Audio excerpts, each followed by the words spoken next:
One of the issues that the Oversight Committee is wanting to discuss is how we will determine if any amount of money will end up in the hands of the Taliban. What type of response have you been able to get? And explain to folks the amount of money and funding that has gone to Afghanistan and is at risk. Well, there's obviously a lot of money that has gone towards Afghanistan as our presence has been there.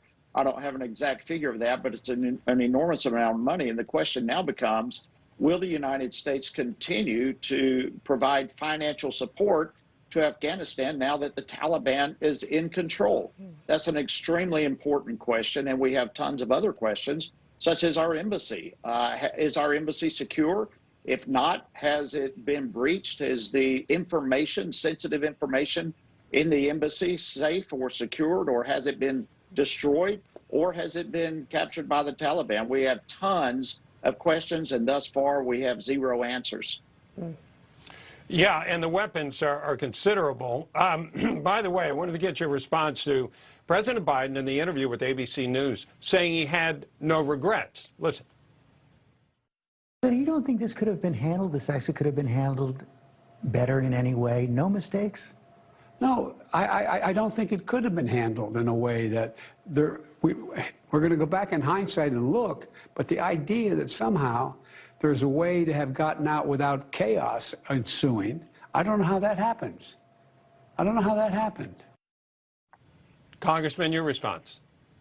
Yeah, the fact that he does not know how this happened with so much chaos, that he's clueless, this is absolutely inept leadership. And now we have tens of thousands, perhaps, of Americans who are stranded in Afghanistan at risk of their lives. Look, here is an administration that has not even been capable of securing our southern border. They have not been able to protect Americans in our own homeland. And now we are somehow to have confidence that they are going to protect citizens on foreign soil in Afghanistan. This administration is dismal in its leadership, dangerous in its leadership, has been devastating in America's role internationally to our allies and now to our own people. And for the president at this time to have no plan and to have no comprehension as to how this has been such a disaster and a catastrophe is just beyond my capacity to comprehend that he would make such a statement. Yeah, and then we had Admiral Kirby earlier today saying that they don't even have any idea how many Americans are still there. He was asked that question and he simply said, no, they don't know. Let's take a look, though. We were referencing the amount of weapons that have now possibly gone into the hands of the Taliban. We have Black Hawk helicopters. We have an A-29 super attack aircraft. We have these rifles and AK-47s. We have Humvees, also drones that have now gone into the hands of the Taliban.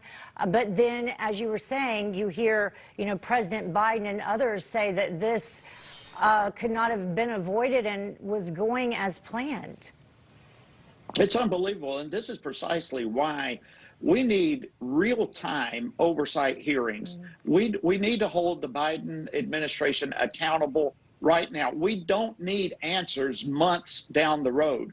We need hearings, we need briefings, we need subpoenas, we need investigations right now in real time to protect American lives and to prevent this catastrophe from getting even worse. And to think that we're going to sit back and wait months to hold this administration accountable is unthinkable. And therefore, we call on Chairwoman Maloney to start right now. Let's have hearings. Let's have investigations. Let's get to the bottom of this in real time to prevent a further disaster.